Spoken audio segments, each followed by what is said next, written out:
It's been so long. Welcome to the Picture Book Library. Things have been really crazy around here, but I'm still addicted to picture books, and I stumbled upon a garage sale that had a treasure. It was a homeschool mom, and she had all her books like organized and everything was priced, and it was like literally a treasure trove. Like, so many books. I was just like, I want all of them. Anyway, I didn't buy all of them, but I did buy some, and I wanted to share it with you guys. So, what? Okay, guys, I'm so excited. I really hope that my camera is still in the right thing. I'm really out of practice with this. Okay, so, where do I even start? Okay, I'll just start at the beginning. All right, okay. I really don't know where to start. Okay, she had a ton of picture books, a ton of educational books, like nonfiction, and then some chapter books as well. And I'm really bad at buying chapter books. I get like decision fatigue, or like I freeze up because I don't know what's good, and it's too much to like just peruse with a flip through. Like, I want to know the author and I want to know like the content before I give it to my older kids. All that to say, I did find a few that looked pretty good. This one, we already had some of this series, but it's about Martin Luther, I believe. So, or Martin Luther's son. So anyway, it just looked fun, like a good little biography type thing, and that I can put with our other biographies. The Story of Ping, obviously. I think I've done a video on this. No, I did a video on Angus and the Ducks, which is also by Marjorie Flack. But I talked about The Story of Ping in that video. I have a copy, but I don't think it's a great copy, so I got another copy. And I figured if I already have a good copy, I can give this copy to a friend. All right, I got a few golden books. These were $1 a piece, which is a splurge for golden books for me, but they're too cute. Tootie. Dr. Dan. Okay, check this out. Inside, you will find 2 real plastic bandages. Guess what? They're still there. This book has obviously never been read by like a child, like a real child, like one of my children, because those would be gone in 2 seconds flat. The Jolly Barnyard, of course, obviously. Scruffy the Tugboat. This one actually has a little water damage, which I didn't notice and until after I got it. And there was another copy there as well, and I picked this one, and I'm like, dang it, probably the other copy didn't have water damage, and this one does, but oh well, too bad, whatever. All right, this one looked really good. It's called Tomas and the Library Lady. So it's the true story of this kid who moves to a new town, and the library lady really helps him get into books, and I just love that. And because secretly, like, I have like an alternate persona as the library lady to get kids into books, because it's like, you know, like part of me. Okay. Plus the illustrations are really cool, and they just feel really emotional. They seem kind of moody and like, I don't know. I just really liked them.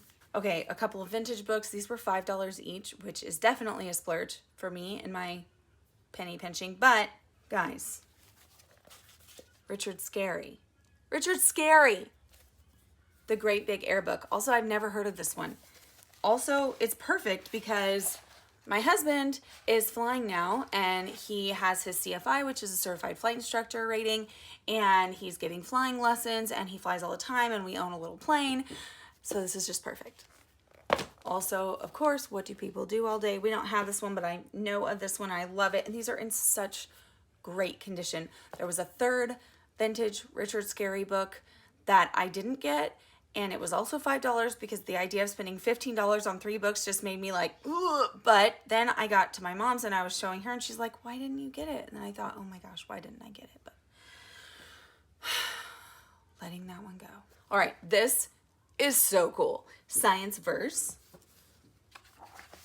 Okay, look, it's all about different things in science, and it's little poems about them. I mean, how cool is that? I like want to have my kids memorize some of this stuff. Anyway, I love stuff like this. It reminds me, the layout of it reminds me of the Stinky Cheese Man book. Anyway, so the illustrations are like a similar style, so I had to get that one.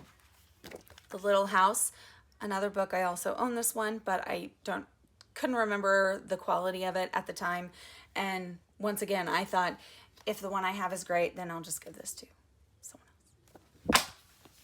Can't pass it up for 50 cents. You know what I mean? All right, this one I got, it's a measurement book, so a nonfiction book about measurements, but it's illustrated by Stephen Kellogg. Whoop, whoop. The Day Jimmy's Boa Constrictor Ate the Wash. I think that's the title of it. Such a great book. I have a ton of Stephen Kellogg books, and his illustrations are super fun. So, had to get that one. Okay, this one we have, but it is falling apart. I do know that for certain. One of my favorite books, I think I've done a video on it, What Baby Wants. I'll link that below. Absolutely one of our favorites. And so when I saw it in good condition, I went ahead and got another one because ours is like, yeah, the pages are falling out and the binding's like off. So this is Gail Gibbons, The Moon book. It's kind of a history of the moon, but it's like a picture book, and I love the size of the words. So like it's easy to read to like younger kids, and you can like read it for bedtime, and it's not like 30-minute long read aloud. You know, those are just exhausting when it's bedtime already. You know, everybody's already tired. Okay, I Don't Like It by Ruth Brown. We actually have 2 other books by Ruth Brown, illustrated by her, and Greyfriars Bobby, and I think it's The Christmas Cat, something about a cat. We have another one by her. So anyway, she just has really the sweetest illustrations, and I love her stuff. So picked up this one, even though I don't really know the story of it. This one I've never heard, but it won an award, so of course. It's a Cuban folktale, but it's called Martina the Beautiful Cockroach. It's literally about a cockroach who's trying to find a husband, and her grandmother's giving her advice. And I was like, this is too many awesome things that are going on. Like, I have to know what happens. So I think she marries like a mouse or something. Anyway, yeah, see? Spoiler alert. All right, The Little Engine That Could. It's just a nice big hardback copy of this one. Waddy Piper, obviously quintessential. Not huge about the font, but this book is so great.